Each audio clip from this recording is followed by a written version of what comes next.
안녕하세요. 하루하루 소리를 담다 하소담입니다. 온 천지가 푸른 5월의 한가운데예요. 5월은 가정의 달이자 또 21일은 부부의 날입니다. 까닭에 부부의 세계를 들려드릴까 합니다. 부부의 세계라고 하니까 TV 드라마 떠오르시죠? 아니요, 불륜 아니고요. 따뜻한 부부애를 다룬 장편 소설입니다. 김아인 작가님의 장편 소설 잠이 든 당신 준비했습니다. 이 소설은 식물인간 상태에서 아이를 출산해 전 세계를 놀라게 한 중국인 여성의 실화를 바탕으로 쓰였는데요. 봄비처럼 잔잔하지만 어느새 여러분의 마음을 적셔주어 큰 감동을 받으리라 여겨집니다. 아무리 부부라도 정말 이럴 수 있을까? 라는 의문으로 낭독을 시작합니다. 사회로 나누어 보내드릴게요. 많은 사람들과 함께 했으면 좋겠습니다. 오늘은 그 첫 번째 시간으로 프롤로그부터 시작합니다.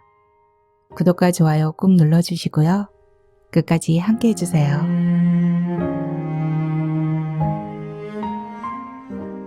프롤로그. 한 해 따스함의 시작입니다. 밝음의 출발입니다. 신입생 등교가 시작되고 입사자의 첫 출근이 시작됩니다. 그렇듯 당신이 향한 제 사랑도 시작이고 출발입니다. 이젠 짝사랑이나 비 내리는 우울, 매서운 바람 부는 텅 빈 가슴앓이 시기도 지난 만큼 이젠 전 가슴 활짝 펴고 당당하면서도 겸손한 걸음걸이로 당신 만나러 가겠습니다. 부끄럽지만 당신 앞에서 당신 사랑하는 게 내 삶의 가장 아름답고 따스한 과제임을 말하겠습니다. 이 빛나는 3월, 저의 출발은 당신으로부터 시작되는 것임을 미소 머금은 목소리로 말하겠습니다. 당신은 3월의 노래이자 저만의 영가입니다.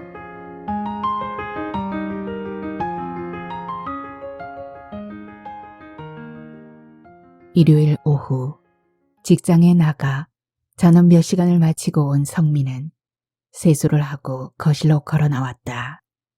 그는 수건으로 얼굴을 닦으며 건넌방 책상 의자에 앉아 컴퓨터를 들여다보면서 마우스를 움직이고 있는 아내를 건너다 보았다. 미안하지만 피 좀 뽑아줄래?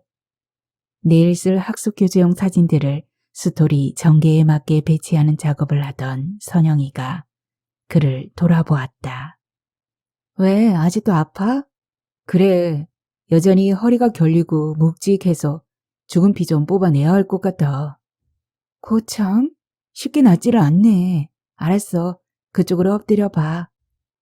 선영은 책상 위에다가 안경을 벗어놓고 거실로 걸어 나왔다. 꽁지머리를 뒤로 묶은 그녀는 오종종한 이목구비를 가진 귀여운 얼굴이었다. 그녀는 장식대 아래 서랍을 열고 부항기 케이스를 꺼내 바닥에 길게 엎드린 그의 옆으로 가 앉았다. 달보전 성민은 무거운 짐을 옮기다가 허리를 다쳤다. 서울 소재 민간단체에서 상간지대 노인정에 비치할 세대의 큰 냉장고를 보내왔는데 몇내 10여 군데 노인정 중 어딜 줄 것인가 결정이 안 돼 일단 그 물건들을 진부 우체국 보관소에서 임시로 받아뒀었다. 4명의 진부 우체국 집배원 중 나이가 34이라 가장 젊은 성민이 그 짐을 옮기는 일을 도맡다시피 했었다. 그러다가 잘못된 자세로 무리를 해 들다가 등판 아래 왼쪽 허리께에 손바닥 크기만한 수평 근육이 푹 뜯기는 순환을 당한 것이다. 허리를 제대로 펴기 힘든 다음 증세여서 그는 동료의 부축을 받아 한의원으로 가 피도 뽑고 침도 맞았다. 처음 몇 번에야 그렇다 쳐도 약간 불편할 때마다 매번 한의원에 갈 수는 없는 노릇이어서 아내 선영은 아예 인터넷으로 부항기 한 세트를 구입했다. 근육을 다친 부위가 결릴 때는 주기적으로 검은 피를 뽑아주면 부분 근육을 빠르게 흡착시켜 아물리는 데 큰 도움이 된다는 한의사의 충고를 받아들여서였다. 마른 몸집에 키가 훤칠한 성민은 허리 부위 옷을 걷어붙인 뒤 배를 깔고 엎드려서는 겹친 두 손바닥 위에다가 턱을 올려놓았다. 처음엔 주저하고 멈칫거렸지만 그동안 몇 번 피 뽑기를 해본 선영은 소독수를 묻힌 탈지면으로 허리 한 부위를 닦아내는 손짓이 꽤나 능숙했다. 이게 충분히 누워있어야 제대로 아물 텐데 자기 직업이 온종일 몸을 움직여야 하니까 쉽게 안 아무네. 참, 오늘 나갈 때 복대하고 나갔었어? 아니, 깜빡했다. 거봐, 그거라도 했으면 좀 도움이 됐을 텐데. 미간이 살짝 찌푸린 그녀는 삼색 볼펜 크기의 뚜껑을 돌려 벗겨내고는 새침을 꽂은 뒤 뚜껑을 다시 닫았다. 그녀는 손가락으로 이것저것을 눌러 가장 시큰거리고 묵직한 부위를 가늠해 본 다음 사열침을 가까이 가져다 댔다. 한다? 잠깐만. 잠깐은 뭐가 잠깐이야. 따끔거리는 건 어차피 참아내야 하는데. 그녀는 엄지손가락을 빠르게 눌러 부위 곳곳을 찔러 나갔다. 그녀 손에 들린 사열침에서 타타타타 하고 빠르게 나던 소리가 멈춰졌다. 그 따끔거림을 참아내느라 허리를 가볍게 뒤틀었던 그가 하고 짧은 신음을 내뱉으며 이마를 바닥에 떨어뜨렸다. 그는 바늘이 살갗을 찌를 때마다 괴이한 웃음소리를 냈다. 아이라면 울음을 터뜨리겠지만 명색이 사내대장부인 어른이 울 수는 없기에 대신 장난스러운 웃음소리를 내지르는 거다. 몇 방이나 질렀냐? 한 20방쯤? 왜? 더 해줘? 아니, 그 정도면 충분하다. 근데 어떻게 넌 갈수록 눈 하나 깜빡 안 하냐? 사랑하는 남편 살을 굵은 바늘로 푹푹 찔러대는 건데.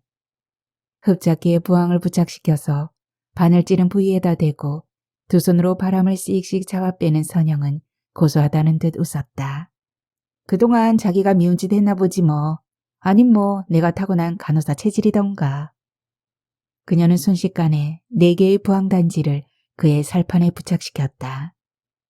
투명한 부항 안에선 살갗이 반원지게 말려 올라가 피부에 난 진구멍을 통해 검은 피가 흘러나와 컵 아래에 고이고 있었다. 어허, 오늘 내가 정말 제대로 찔렀나 보네. 검은 피가 엄청 많이 나와. 그녀가 즐거운 탄성을 내지르자 그는 입술을 뿌르퉁하게 내밀고 퉁명스레 내뱉었다. 참 좋기도 하겠다. 근데 그렇게 많이 나온다면 금쪽같이 아까운 내 피를 어떻게 원상복구시켜? 이따가 삼겹살 좀 구워 먹지 뭐. 저녁에 삼겹살을? 좋지. 그 정도면 노끈이 보충되지. 죽은 피가 충분히 빨려 나올 수 있도록 기다리는 사이 성민은 허리 옆에 앉은 그녀를 힐끗 뒤돌아보았다. 그런데 당신 오전부터 뭐 하는데 아직도 그 일이 안 끝났냐? 인터넷에서 필요한 사진을 찾는 게 쉽지 않네. 어떤 사진은 로열티를 지불해야 맞는 거지만 내가 뭐 상업용으로 쓸 것도 아니고 우리 학교 4학년 아이들 학습 효율성을 높이는 데 쓸 거니까 사진작가도 이해해 주겠지. 무슨 사진들인데? 우리나라 전국 명산에 어떤 사찰이 있나 하는 거. 선운사에서 최북단 건봉사까지 애들한테 말로 설명하는 것보단 개괄적인 사진 몇 장이라도 화면에 전경을 띄워놓고 설명하는 게 수업 집중력을 훨씬 높여주거든. 그래도 무리하지 말고 쉬엄쉬엄 해라. 넌 너무 집을 학습 교재 만드는 작업실쯤으로 여기는 경향이 있어. 직장일을 집까지 가져오는 횟수가 많다는 건 나도 인정하지만 아이들 눈높이에 학습을 맞춰주려면 하는 수 없어. 요즘 애들 사진이나 영상 없으면 수업이 제대로 안 돼. 좋은 선생님 되기 쉽지 않다며 그녀는 손바닥으로 자기 이마를 쓱쓱 비볐다. 이선영은 교단 경력 3년 차다. 춘천교대를 나와 졸업 연도엔 발령을 받지 못했다. 임용고시는 제때 통과했지만 자리가 없어 한 해 가까이 대기했다가 그 이듬해 배치되었다. 그러니까 평창군 진부면 하진부, 팔리에 위치한 공립 진부초등학교는 그녀의 첫 발령지이자 그녀가 교단 생활을 시작한 첫 부임지였다. 이틀 동안 머리를 감지 않아 뒷머리가 가려웠던 선영은 자기도 모르게 손톱을 세워서 그 부위를 벅벅 소리나게 긁었다. 어이구 나 원참. 뭐 더럽다고? 누가 더럽다고 했냐? 어떻게 머리에서 바가지 긁는 소리가 난다냐 신기하게. 별소리? 아 알았어 알았다고. 안 그래도 좀 이따가 쌀 앉혀놓고 머리부터 감으려 했거든. 됐지? 그래 아주 좋아. 간만에 낭만적인 모습을 볼 수 있어서. 난 말이지 네가 휴일 저녁에 수건으로 젖은 긴 머리카락을 이렇게 두 손바닥으로 비벼 닦을 때가 제일 보기 좋더라. 아예 화장까지 할까? 어휴 그러면 정말 땡큐지. 그가 능글맞은 웃음소리를 내자 선영은 그의 엉덩이를 철썩 소리나게 때렸다. 아서 피 뽑아서 허리도 제대로 못 쓸 아저씨가 무슨 그런 것까지 봐라. 왜 못 써? 텔레비전 보면서 30분만 누워있으면 끄떡없다.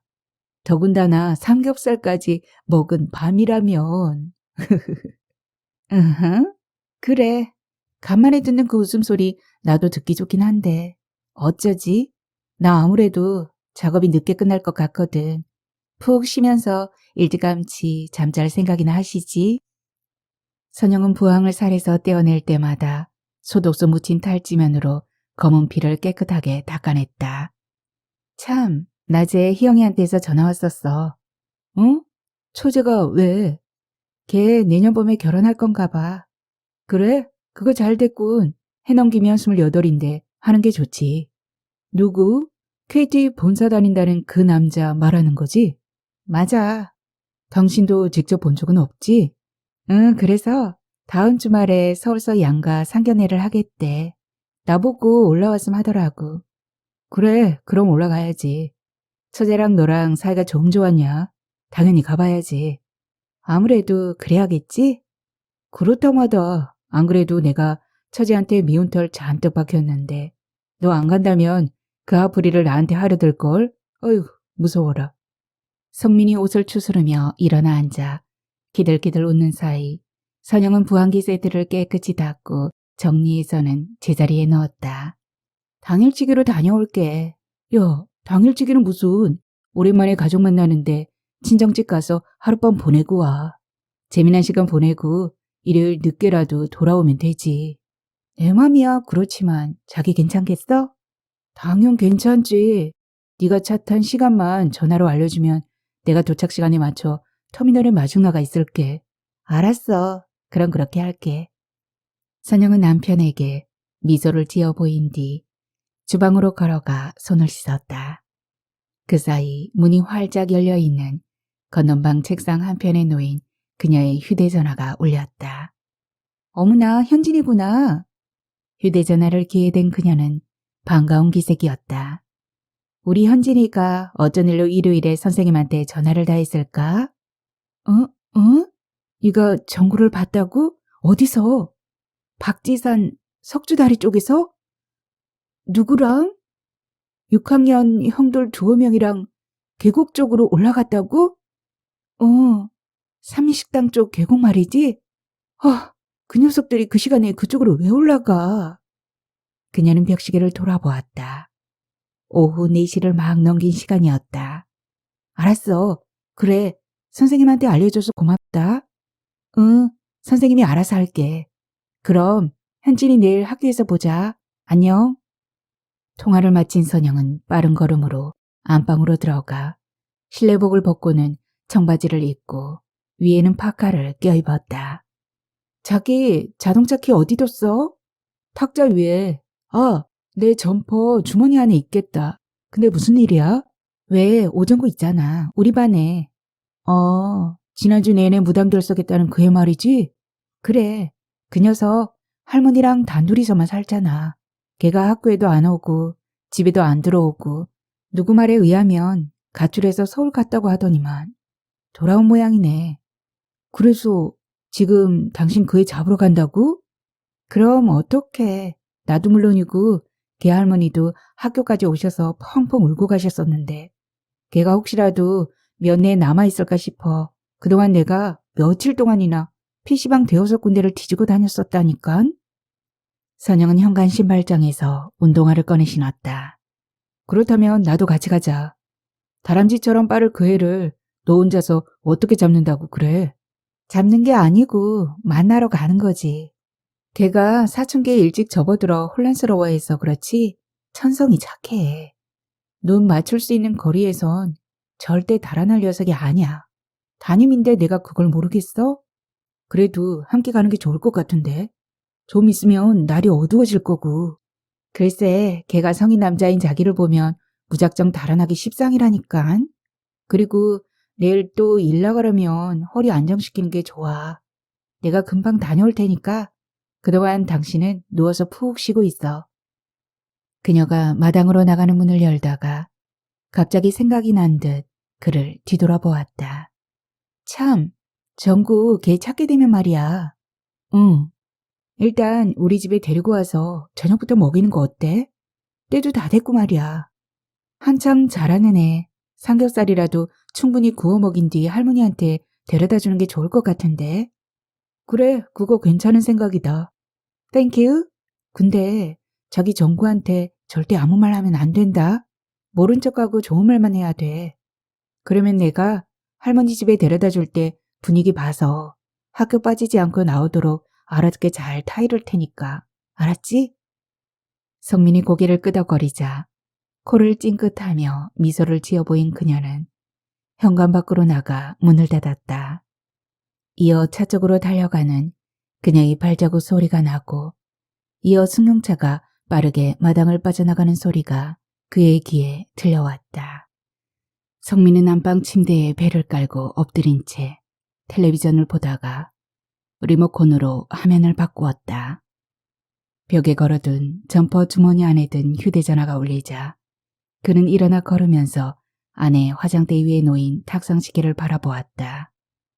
저녁 5시 반이 돼가고 있었고 밖은 완전히 어두웠다.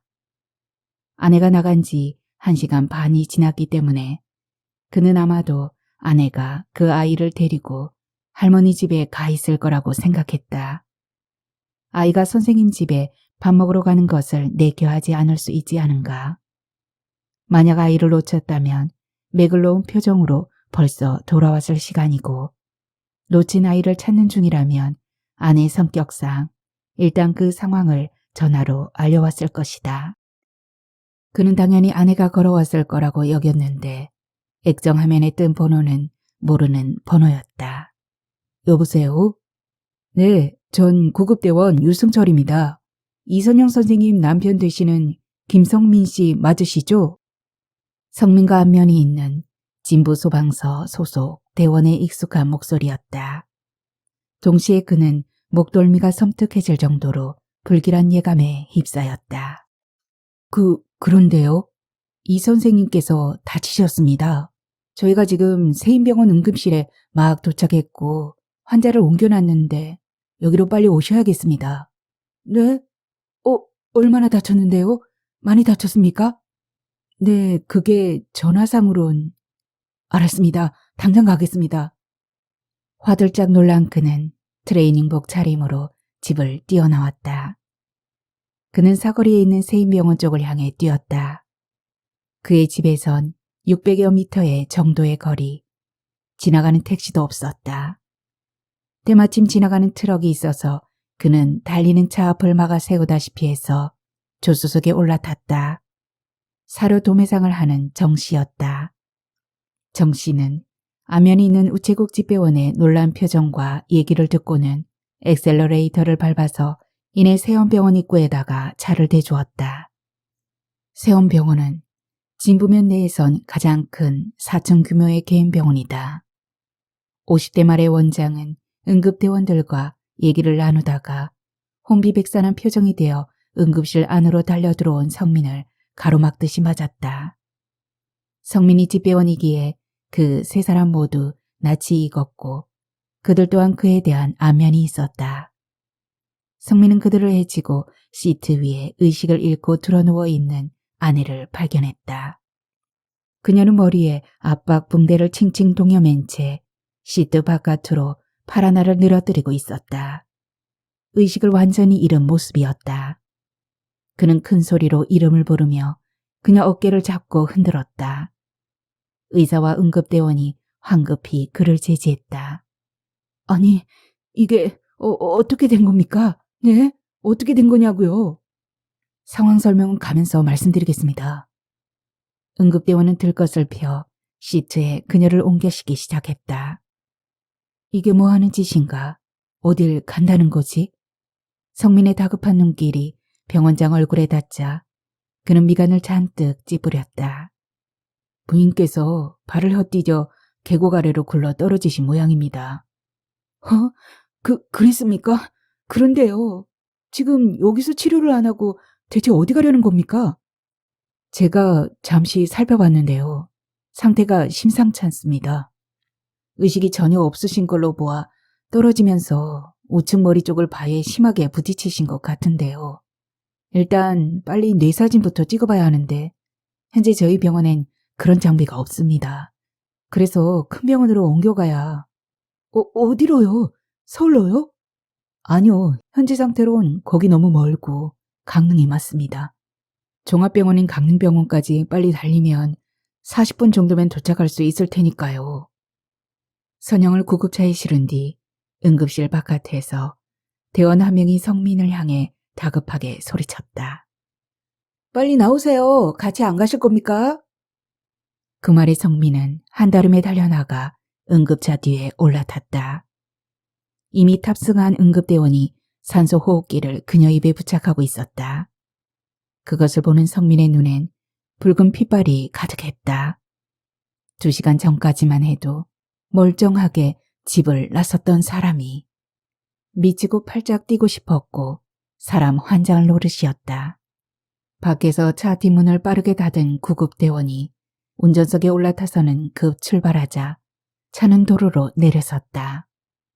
차머리 위에서 붉은 경광등을 번쩍거리며 사이렌을 울리는 구급차는 이내 산비탈로 휘어도는 2차선 아스팔트 위를 질주하기 시작했다.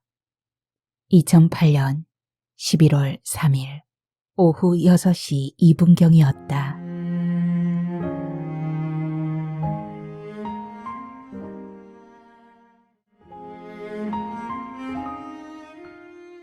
조그만 잉크병처럼 온갖 색이 든 조그만 병처럼 제 마음 조붓하게 만들어 그 안에 봄볕 모았습니다. 그 봄볕에다 눈물 섞어 잉크 만들어 넣은 만년필로 이 엽서를 씁니다. 당신에게. 엽서 안 어떤 단어와 글자가 담겨 있든지 간에 당신은 제 마음 향기를 맡을 것입니다. 제 글씨 하나하나가 꽃으로 피어오를 제 엽서는 이 세상에서 가장 작지만 향기로운 꽃밭입니다.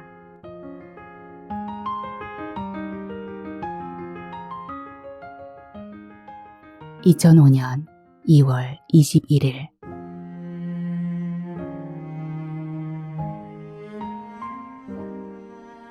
아저씨 잠깐만요.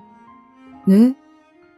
벽지상에서 나온 젊은 여자가 공인중개사 사무실에 우편물을 전해주고 나온 집배원 김성민을 불러세웠다. 이선영은 녹색 꽃무늬 문양이 들어간 두루마리 몇 통을 품에 안고 있었다. 2005년 2월 21일이었다. 우체국이 어디 있나요? 등기편지 붙일 게 있어서요. 털모자가 달린 밤색 외투를 입은 그녀는 진부면에서 처음 보는 얼굴이었다. 눈이 맑고 예뻤다. 귀엽고 앙증스런 이목구비에 햇살이 스민 듯한 표정이었다. 네. 이 길로 쭉 걸어가셔서요. 저 끝에서 삼거리가 나오는데 횡단보도 건너가지 마시고 그냥 길 따라 좌회전해서 200m쯤 쭉 걸어가면 나옵니다. 옆에 5층짜리 건물 하나가 우뚝해서 찾기 쉬울 겁니다. 근데 처음 보는 아가씨네요? 네, 전 이번 학기부터 진부 초등학교에 신규 발령받은 이선영이라고 합니다. 앞으로 잘 부탁드립니다. 어휴, 새로 부임해 오신 선생님이셨군요. 부탁이라면 제가 드려야죠. 근데 도배하실 모양이네요. 날씨가 추운데 좀 기다렸다가 봄에나 가서. 괜찮아요. 부분적으로만 할 거고요. 보일러 잘 돌아가는 방인데요, 뭘. 아무튼 친절하게 가르쳐 주셔서 감사합니다. 그녀는 쌩긋거리는 웃음으로 목례를 한 뒤 그가 가르쳐준 길을 총총한 걸음으로 걸어갔다. 성민은 남은 우편물을 손에 들고 홀린 듯한 표정으로 점점 작아지고 있는 그녀 뒷모습을 바라보았다.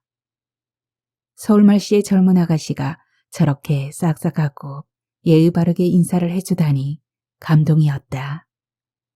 교대 출신이라면 학창시절에 공부를 아주 잘했다는 거고 게다가 28살에 한창 예쁜 아가씨가 아닌가. 초롱초롱하게 반짝거리는 눈과 상큼한 콧날, 붉고 도톰한 입술하며 희고 깨끗한 피부라니.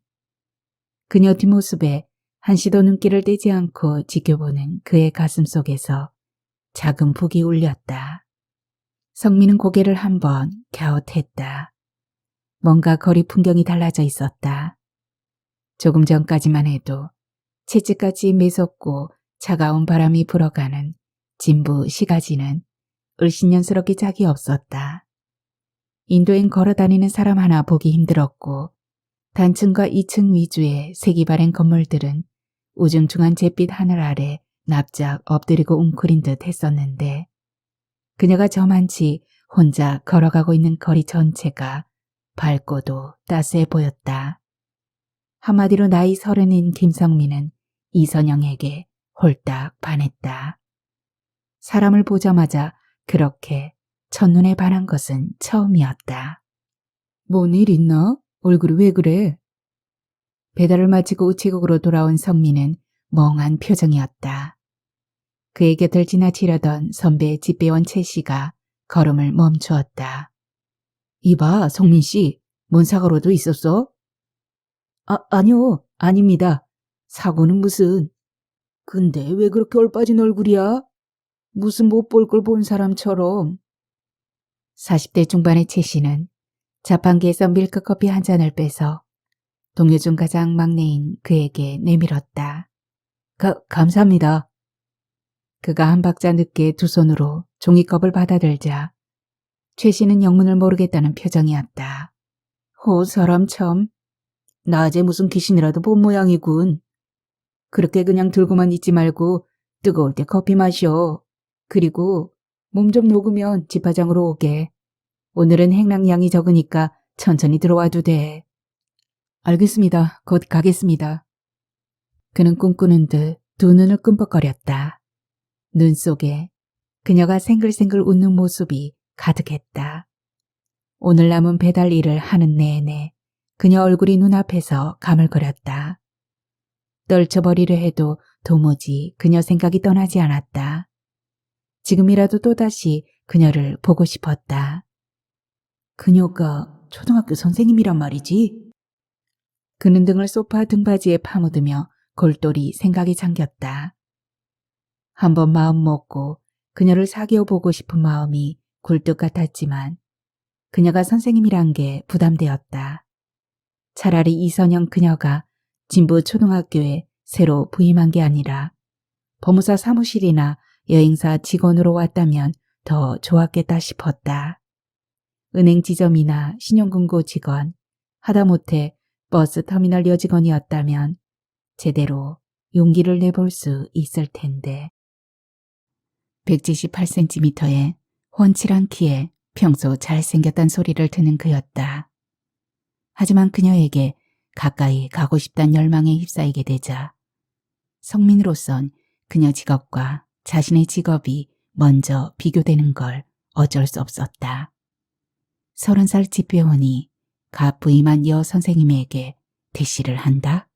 쩝 하고 쓴 입맛을 다신 그는 마른 턱을 손등으로 쓱쓱 소리나게 비볐다. 김성민은 진부면에서 초, 중, 고등학교를 나왔다. 태어난 곳은 태백인데 아버지는 그가 어릴 때 탄광사고로 돌아가셨다. 그가 초등학교 2학년 때 엄마는 머리 위에 커다란 진보다리를 이고 태백을 떠났다. 왼손엔 어린아이인 그를, 오른손엔 또 하나의 진보다리를 들고 이곳 평창군 진부면에 살러 들어왔다. 그는 없는 살림인 홀어머니 밑에서 외아들로 성장기를 보냈지만 초, 중, 고등학교 시절 공부를 나름 잘했다. 대학은 강릉시 주문진에 위치한 도립대학 경제학과를 나왔다. 그는 4년 장학생으로 등록금 전액을 면제받을 수 있었기 때문에 그 대학을 선택했었다. 문제는 대학 졸업 뒤에 그가 맞닥뜨린 사회고 세상이었다. 100번도 넘게 이력서를 제출했지만 서울과 수도권역에서 그를 받아주는 기업은 없었다. 면접조차 보러 오라는 곳이 없었고 필기시험을 아주 잘 봤다 싶은데도 결과는 여지없이 탈락이었다. 그는 충청도 충주에 위치한 한 중소기업에 들어가 반년 정도 일했었다. 피혁 제품을 만드는 회사 갈리브 말단직이었다. 보수는 연봉이라 말하기 못할 정도여서 받은 월급은 빠듯했다.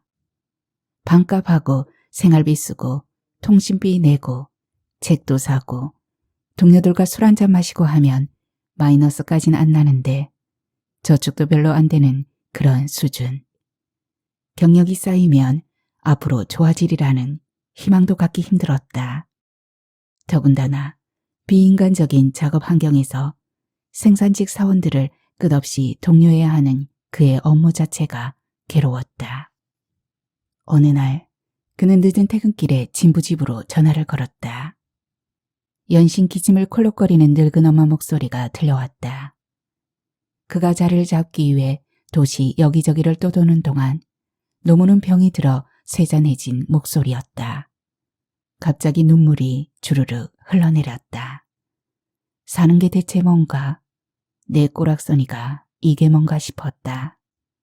그것을 계기로 그는 대도시에 대한 꿈을 미련 없이 접고 노무가 계시는 진부로 되돌아가기로 마음을 굳혔다.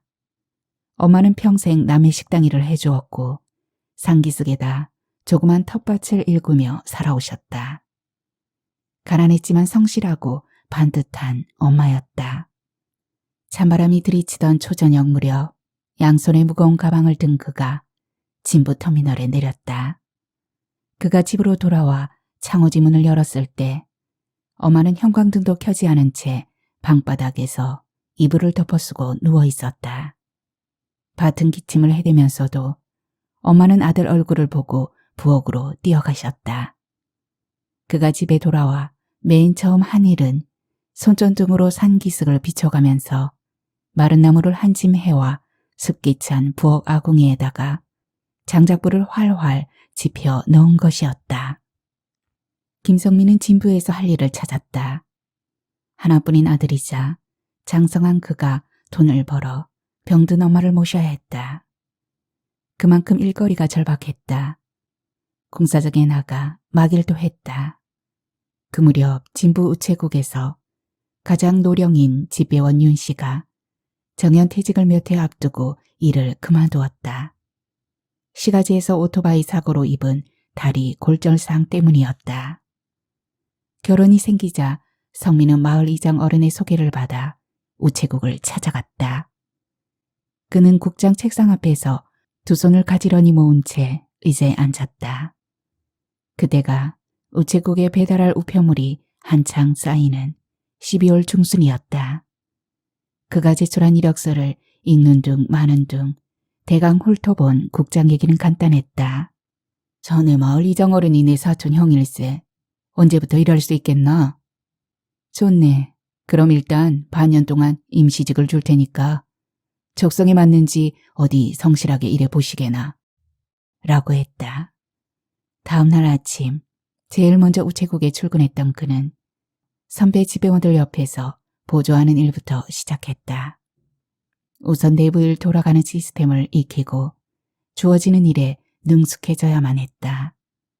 먼저 우편을 이용해 신문을 구독하는 집들에 배달될 400여 부의 신문 띠작업부터 했다. 오전 9시 40분쯤에 우편 행랑을 실은 운송차가 우체국 앞에 도착했다. 바퀴 달린 철제 펠릿을 작업장 안으로 밀고와 열면 각종 우편물이 든 커다란 행랑이 들어있었다. 그때부터 본격적으로 신문, 택배, 등기, 소포 분류 작업이 시작된다. 스탬프를 찍고 동가리에 따라 각종 우편물들을 각각의 박스에 던져넣는다. 다음으로 수북하게 쌓인 전기세, 수도세 같은 각종 공과금 용지를 역시 동과리별로 분류한다. 그리고 그날 배달할 집에 전해줄 편지와 소포가 같이 있으면 다시 한번 동일 주소와 수취인인지 확인한 다음 모든 우편물을 하나로 묶는 작업을 한다. 진부면은 하진부, 상진부, 송정, 두일, 척천, 탑동, 동산, 간평을 비롯해 총 18개 동리로 이루어졌다. 면적은 331.14km이고 주민인 인구는 1만 명 안팎이다. 그러니까 면의 면적 절반을 나눠 두 사람의 지배원이 담당하고 한 사람의 지배원은 또 그 절반의 지역에 대한 배달 업무를 책임진다. 능숙한 지배원들은 우편물에 적힌 수치인 이름만 보고도 손쉽게 분류 정리를 하는데 초보자인 그는 일일이 눈으로 주소를 끝까지 읽거나 손으로 짚어가며 확인을 해야 했다. 그의 일손은 더딜 수밖에 없었다. 처음에 그가 일하는 모습을 지켜보는 국장이나 우체국 내 행정직 직원들, 그리고 나이가 40, 50대가 주류인 대다수 집배원들까지도 성민에 대해서 반신반의했다. 어쨌든 그는 4년제 대학을 나온 사람이고 대처 중소기업에서 직장을 가져본 사람이다. 젊은 사람들이 앞다투어 도시로 떠나가 버렸기에 진부에서 젊은 사람들을 찾아보기 힘든 게 현실이었다. 산과 나무밖에 없는 이 산촌에서 과연 새파랗게 젊은 그가 진득하니 지배원 일을 해낼 수 있을 것인지 의문이었다. 우체국 입장에선 그가 지배원이 되겠다는데 마다할 이유는 없었다. 한 지배원 모두가 40대 후반에서 50대인 만큼 앞날을 생각한다면 더더욱 젊은 사람이 필요했다. 물론 전에도 이 지역 젊은이들을 집배원 임시직으로 여러 번 써봤었다. 그러나 책임감 가지고 성실하게 일하는 사람은 없었다. 진부에서 집배원 일은 봄이나 여름, 가을은 그나마 괜찮다. 비 뿌리고 바람 부는 날도 그렇다손 치더라도 귀리에서 온몸으로 눈보라를 감당해야 하는 겨울이 문제다. 진부는 겨울이 긴 해발 700m 산악지대다. 온몸을 꽁꽁 얼려가며 진종일 오토바이를 몰아야 하는 집배원의 일상 업무를 생각해보라. 겨울에는 그야말로 최악의 직업인 것이다. 강원도의 겨울이 얼마나 추운지는 경험해본 사람만이 안다. 산강 계곡에서 불어내려오는 얼음바람은 철사줄 같다. 장갑과 양말을 아무리 겹쳐 끼고 신어도 손가락 발가락 동상은 기본이다. 얼어붙은 산길 커브를 돌다가 하루에 한두 번씩은 꼭 오토바이 바퀴가 미끄러져 사람이 함께 나뒹굴어진다. 그때마다 집배원 온몸 곳곳에 생채기가 나고 시퍼런 멍이 든다.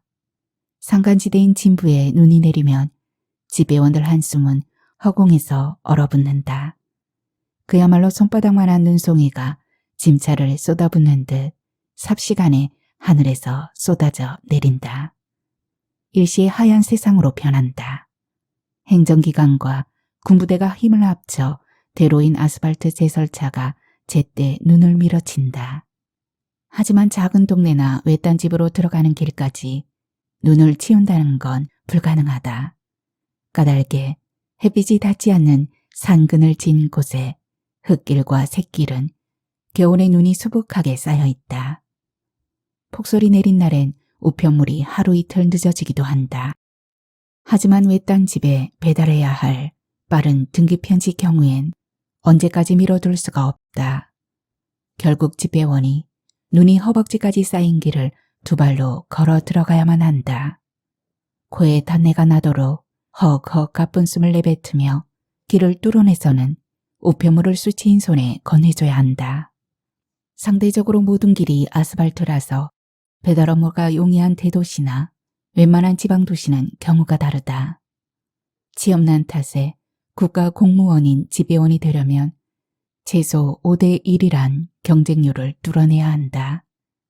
그러나 강원도에서는 오지라고 할 수 있는 정선이나 태백, 인제, 그리고 진부 같은 태백산맥에 위치한 산간 지역에선 제대로 된 집배원을 구하기가 쉽지 않다.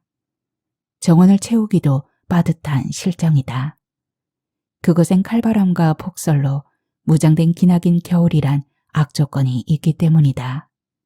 그래서 열의 7, 8명은 혹독한 강원도 산간 겨울을 이겨내지 못하고 몇 달도 안 돼 임시직을 그만둬 버린다. 임시직은 보통 반년에서 1년이 기본이다. 진부 우체국에서 임시직 집배원이 정규직으로 정식 채용이 되느냐 못 되느냐 승부가 나는 곳이 바로 겨울 시즌이다. 강인한 의지와 인내를 바탕으로 한 책임감과 사명감 없이 시작했다면 결코 배관할 수 없다. 그래서 단 한 번이라도 기나긴 강원도 산간의 겨울과 맞서 배달 업무를 제대로 수행해냈다면 그는 우체국 기능직 직원이 될 자격을 갖춘 것이다. 그 판단을 상급 우체국인 평창 우체국에서 공개적인 규정에 준해 채용 여부를 결정하게 된다. 공개적인 공지를 통해 선발되는데 1차는 서류 전형이고 2차는 면접이다. 하지만 결국은 지부 우체국에서 누군가 임시직을 잘 수행했다면 그 사람을 쓸 관할 우체국장 추천이 당락을 좌우하게 되는 것이다. 성민은 인턴 2개월째부터 배달 일을 시작했다. 집배는 준비 없이 아무나 함부로 못한다. 수많은 동네며 건물 주소와 집주인 이름을 손바닥 꿰듯이 알고 있어야 하고 가장 빠른 시간 내에 닿을 수 있는 지름길도 환해야 된다. 그는 밤마다 동별, 마을별, 가구 호수가 그려진 부분지도 위에다가 집주인 이름을 적어놓고 달달 외웠다. 편지를 주소대로만 배달하면 된다고 여기겠지만 실상은 그렇지 않다. 발신자가 수신자 이름은 정확하게 기입하지만 의외로 주소를 틀리게 적은 우편물이 많다. 누구에겐가 꼭 전달되기 위해서 여러 경로를 거쳐 먼 길을 온 소중한 마음이 바로 편지다. 까닭의 집배원이라면 누구나 한 통의 편지라도 수치인 불명 스탬프를 찍어 발신자에게 돌려보내지 않기 위해서 세세한 노력을 기울인다. 자기 관할 구역에 있는 건물과 집, 사람에 대한 정보가 많으면 많을수록 집배원 업무는 정확해지고 효율성이 높아진다. 물론 성민에게도 이 일 자체는 고되고 힘들었다. 그런데 이상하게도 하루 일을 마칠 때마다 그의 마음은 뿌듯했다. 그간에 그가 큰 도시에서 가졌던 여러 일들에 비해 집배원 일이 훨씬 보람되었던 것이다. 집배원 일은 단순히 돈만 바라고 할 수 있는 직업이 아니란 것조차 오히려 마음에 들었다. 세상 속 대다수 직업들은 무한 경쟁이 기본이다. 타인과의 경쟁에서 이기기 위해 필사적이다. 그래서 물불을 안 가리고 수단과 방법을 안 가린다. 상대를 속이거나 강제로 빼앗는 직업과 일들이 세상엔 허다하다. 성민은 자신의 직업이 남에게 해를 끼치지 않아서 좋았다. 업무를 마친 몸은 힘겹지만 마음은 언제나 가볍고 편했다. 자신이 해야 할 일이 사람 손으로 정성 들여 쓴 편지, 사람의 따스한 마음이 담긴 소포꾸러미라는 게 좋았다. 상가 외딴집에서 사는 노부부가 학수고대하면서 기다렸던 대처에 나간 자식이 보낸 그 편지를 전해줄 때마다 그는 가슴이 뿌듯했다. 선물이 담겨 있을 소포꾸러미를 가슴에 받아들고 굵은 주름살에 부채살처럼 웃음으로 확 펴진 얼굴에 할아버지, 할머니의 투박한 손마디와 자신의 손이 닿을 때마다 그는 뭐라고 말할 수 없는 진한 감동까지 느꼈다. 그런 점에서 집배원 일은 사람과 사람의 마음을 이어주는 일이었다. 성민은 돈이란 건 생활에 필요한 만큼만 있으면 된다고 여겼다. 근검절약한 만큼 저축도 했기에 충분했다. 번듯한 큰 집은 아니더라도 편히 쉴 수 있는 작은 집이면 어떻고, 큰 차가 아니고 작은 차를 굴리면 또 어떤가. 많은 돈을 벌어야 행복해질 수 있다고 믿는 대도시가 아니라서 좋았고, 많이 벌지 않더라도 누군가에게 대놓고 무시당하지 않아 좋았다. 성민은 임시직을 잘 수행해냈다. 그래서 그해 3월 초 진부 우체국 소속 정 집배원으로 발령받았다. 그리고 그해 연말에 그의 엄마가 세상을 뜨셨다. 엄마는 연세가 82이신데다가 폐암말기 진단까지 받으셨다. 그는 엄마를 태백에 누워 계시는 아버지 옆에다가 모셨다. 세상 일이란 게 참 모를 일이다 싶었다. 그는 엄마와 함께 살기 위해서 진부로 내려와 집배원이 되었는데 정규 발령을 받자 엄마는 떠나고 대신 집배원이란 일이 그에게 남은 것이다. 이봐, 김성미 씨, 눈 감고 뭐해? 자는 거야? 예? 내 정신 좀 봐라. 죄송합니다. 그는 자리를 박차고 일어나 집배 작업장으로 달려갔다. 업무실 안에는 선배 3사람이 소파에 앉아 탁자에 있는 스포츠 신문을 집어들고 있었다. 커다란 자루에 해당하는 너댓 개의 행랑은 이미 텅 빈 채 바닥에 쭈그러져 있었고 우뚝 서 있는 남은 행랑은 달랑 1개였다. 자네 몫으로 남겨뒀으니까 금방 해치우라고. 네, 알겠습니다, 선배님. 그는 자루를 풀어 입구를 활짝 열어젖혔다. 두 손을 집어넣어서 그 안에 든 편지와 조그만 소포 꾸러미들을 가슴에 가득 안아들었다. 그가 마주한 벽면에는 진부면 소재지를 이루는 18개의 동과 리가 칸칸의 나무판으로 짜여 있다. 그는 집어든 편지의 주소 앞부분인 탑동을 읽자마자 아크릴 표찰에 탑동리라고 부착된 구멍에 던져 넣었다. 소포 꾸러미는 지역마다 차단막이 돼 있는 기다란 책상 위에다가 쌓았다. 그가 한자리에 우뚝 선 채로 손가락 사이에 편지를 끼워 휙 날릴 때마다 정확하게 그 구멍 안으로 들어가 떨어졌다. 많이도 익숙해지고 날렵해진 솜씨였다. 순식간에 커다란 행랑 하나가 텅 비었다. 그는 마지막으로 손에 남은 한 통의 편지를 척전이 쪽 구멍에 날려 넣으려다가 동작을 멈추었다. 발신자 마음이 그대로 비어있는 듯한 정성 들인 손글씨로 주소를 쓴 편지 봉투였다. 두툼한 그 편지 봉투를 들고 뚫어져라 내려다보고 있던 그의 얼굴에서 이윽고 희미한 미소가 번졌다.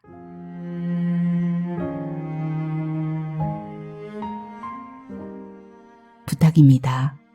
그대와 사랑에 빠지면 안 되겠습니까?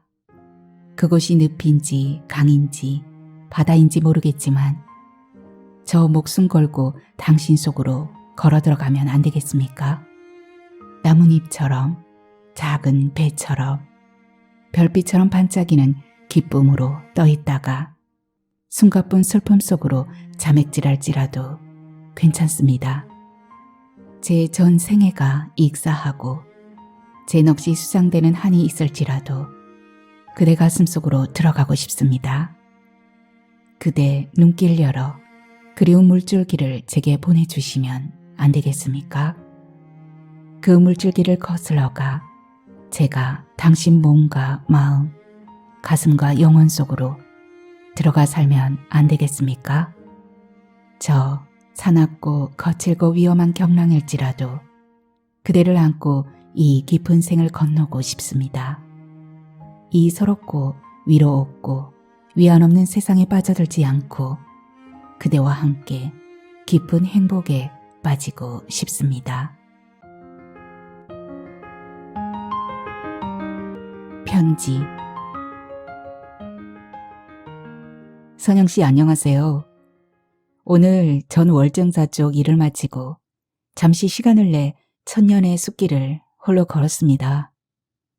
선영씨께선 월정사며 상원사에 가보셨는지요?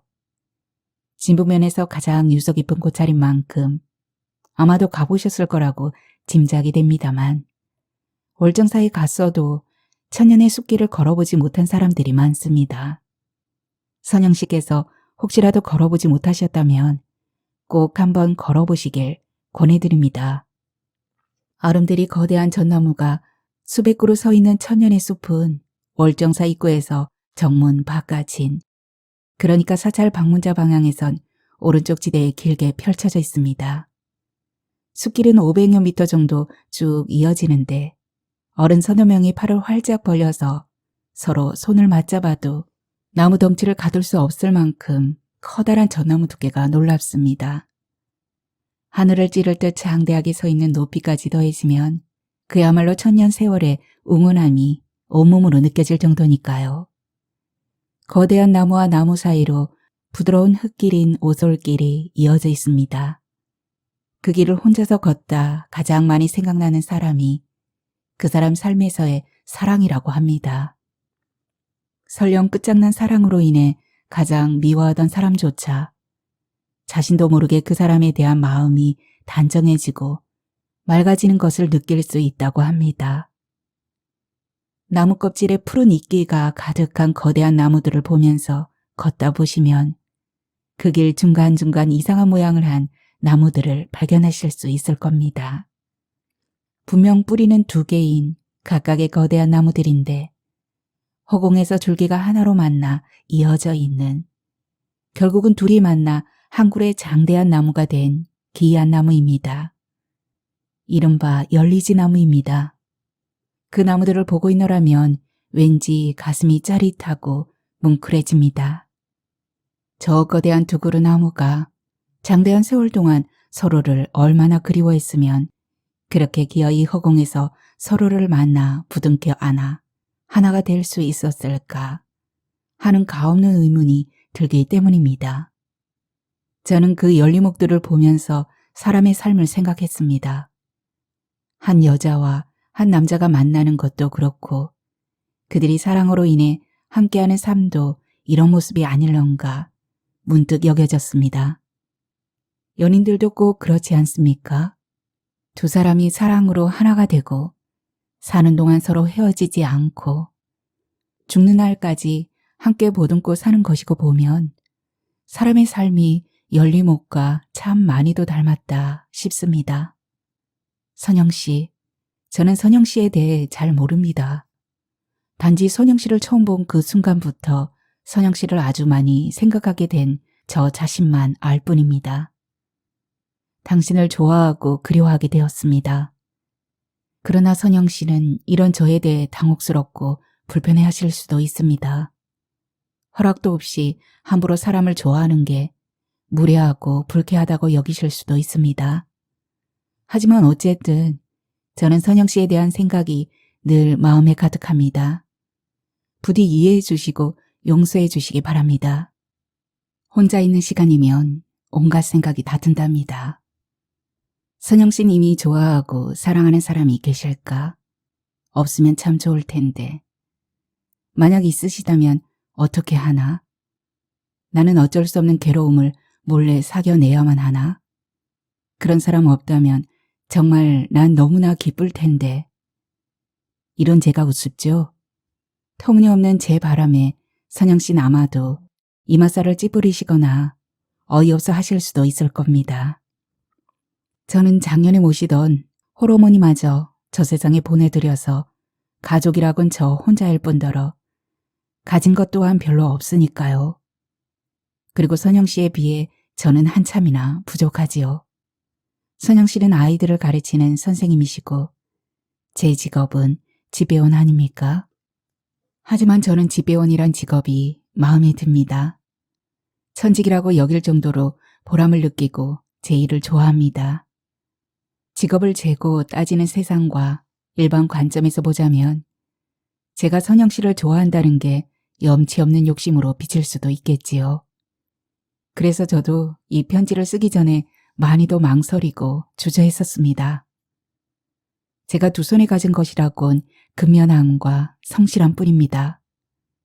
그리고 마음이 긍정적이고 가슴이 낙천적인 점입니다.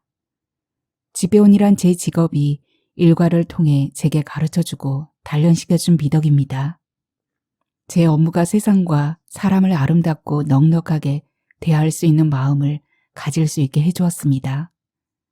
그래서인지 저는 남들이 비웃을진 모르겠지만 제 직업을 정말 사랑합니다.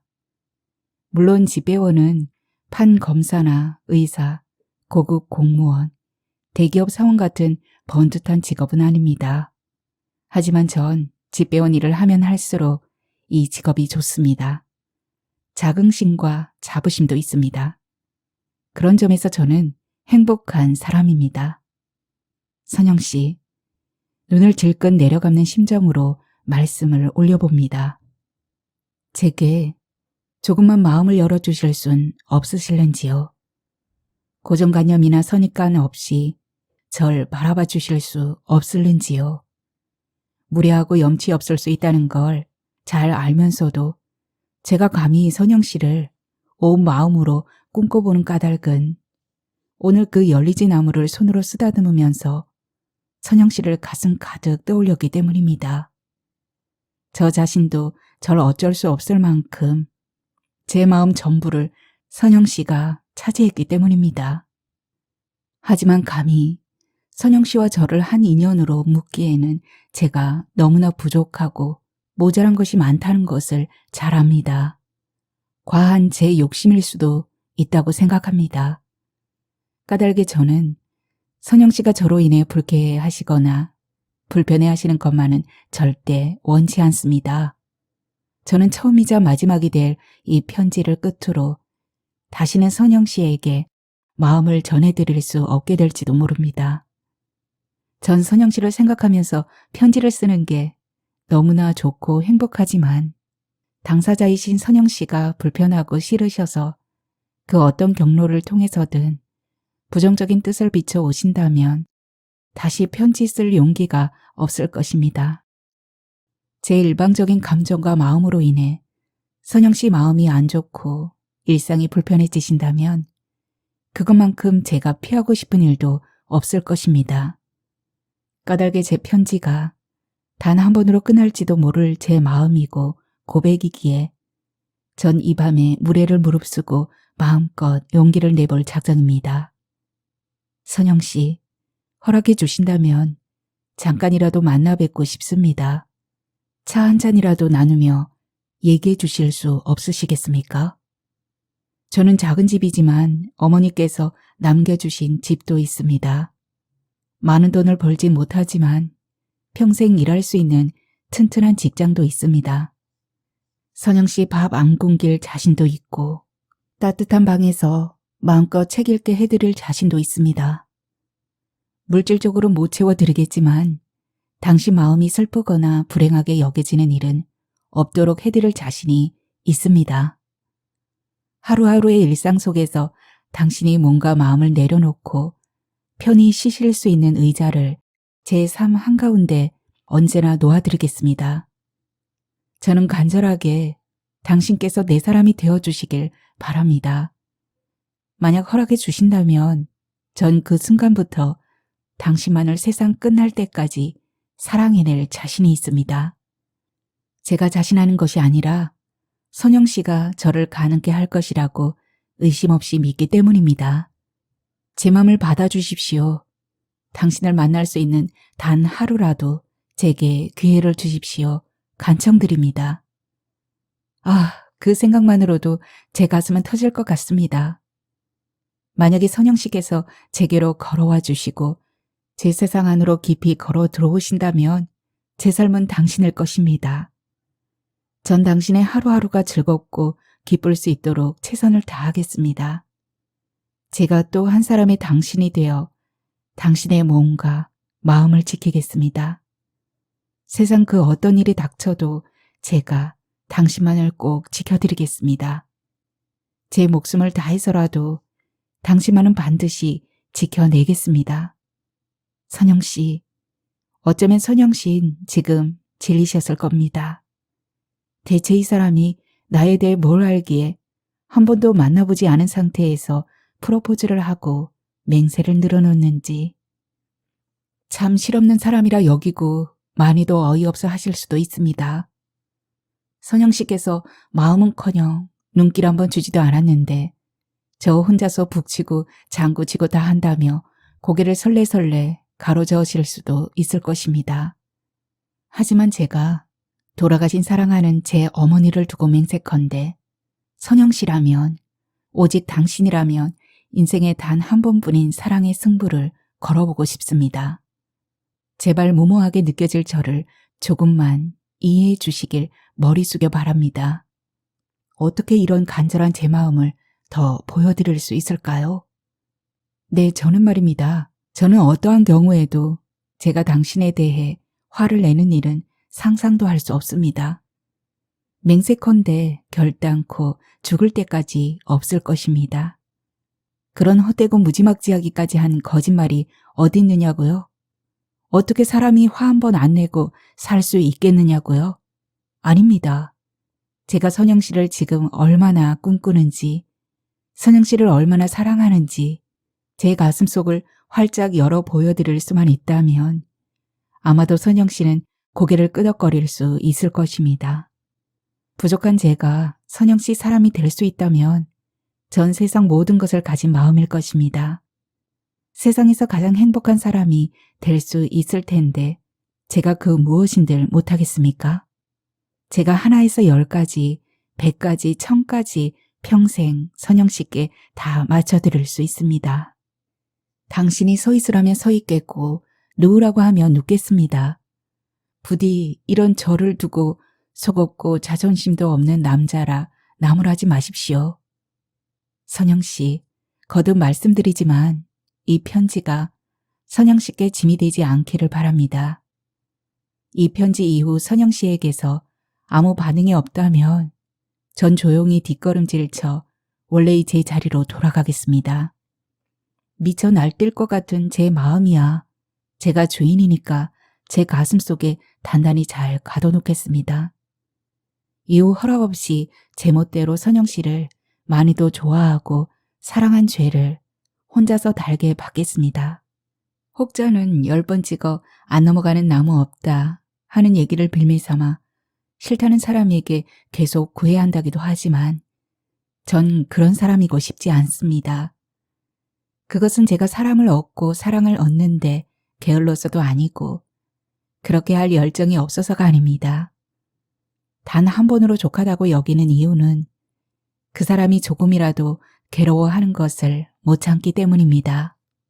한 사람은 사랑이라고 하는데 설사 그것이 목숨과도 바꿀 만한 절대 사랑이라고 우긴다 해도 받아들이는 입장에서 사랑이 아니라고 한다면 그 사람이 내키지 않는다면 기꺼이 고개를 떨구고 물러나야 하는 게 맞지 않겠습니까? 그것이 그 사람에 대한 예의이고 그 사람에 대한 사랑의 예의라고 저는 믿고 싶습니다. 선영 씨, 티끌 같은 오해라도 생길까 싶어 다시 한번 말씀드립니다. 만약 저를 향해 걸어와 주신다면 그 순간이 제게는 영원한 기쁨입니다. 하지만 이런 간절한 제 마음이 결국 무모하고 무리한 욕심이라고 느끼신다면 선영 씨, 어떤 부담도 갖지 마시고 주저하지도 마시고 저를 지나가십시오. 저는 괜찮습니다. 전 길지 않은 시간이나마 당신을 이토록 간절하게 생각하고 좋아했다는 그 사실 하나만으로도 오래도록 기쁘고 마음 넉넉할 것입니다. 혼자서 고백한다고 해서 어디 모든 사랑이 다 이루어지겠습니까? 더군다나 깊은 말 한 번 서로 나누지 않은 지금의 우리 상태에서 그런 기적을 바란다는 게 어리석음 다름 아니란 것도 너무나 잘 압니다. 하지만 선영 씨를 본 첫 느낌 그대로 제 열렬한 마음을 이 편지에 담아낼 수 있었다는 것만으로도 전 괜찮습니다. 까닭에 제게 오늘 이후 마음은커녕 눈길 한번 주시지 않아도 됩니다. 제가 힘든 것보다 선영 씨 마음이 불편해지는 걸 전 결단코 원치 않습니다. 그러니까 이런 저에 대해서 편하게 생각해 주십시오. 전 그저 같은 진부의 한 하늘을 이고서 선영 씨와 함께 살아가고 있다는 것만으로 기꺼이 만족할 것입니다. 선영 씨가 걷는 면회길을 저 또한 걷게 되고 선영 씨가 마시는 공기를 저 또한 마실 수 있다는 것만으로도 너무나 좋습니다. 분명 선영 씨 머리카락을 흐트렸을 그 바람줄기가 제게로도 불어와 제 뺨을 스치고 지나간다는 사실만으로도 전 너무나 경이롭고 행복해할 것입니다. 벌써 창문이 부연 새벽빛에 졌습니다. 밤 내내 당신에게 제 마음을 담은 편지를 쓸 수 있었기에 오늘 하루는 더없이 눈부실 것이고 행복한 두근거림으로 가득 찬 세상을 맞을 것입니다. 까닭에 이토록 제게 깊은 행복감을 주신 선영 씨이기에 아직도 남아있을 님의 잠자리가 보다 따스하고 편안하길 바랍니다. 선영 씨께서 제 마음을 받아주시든 아니든 상관없이 선영 씨의 존재감만으로 앞으로의 제 하루는 매일 행복할 것입니다. 이 무한한 행복감을 언제고 선영 씨께 대갚아 드릴 수 있게 되기를 간절히 바라긴 하지만 제 욕심만 부릴 수는 없는 법이지요. 처음 써본 긴 편지인지라 어쩐지 많이 불안하고 걱정이 되기도 한답니다. 선영 씨, 오늘 하루도 아이들과 함께 좋은 하루 보내시고 혼자 계시거나 함께 계실 때에도 늘 행복하시길 바랍니다. 2005년 3월 17일 김성민 드림. 그날 오후 성민은 하진부에 소재한 진부 초등학교로 자신이 밤새워 쓴 편지를 배달하러 갔다. 이선영은 수업 중이어서 볼 수가 없었다. 평소라면 우표물 전부를 교무실 탁자 위에 올려놓고 돌아섰겠지만 그는 이선영 선생님 사진이 붙어있는 책상 위 한편에다가 두 손으로 그 편지를 가지런히 올려놓았다.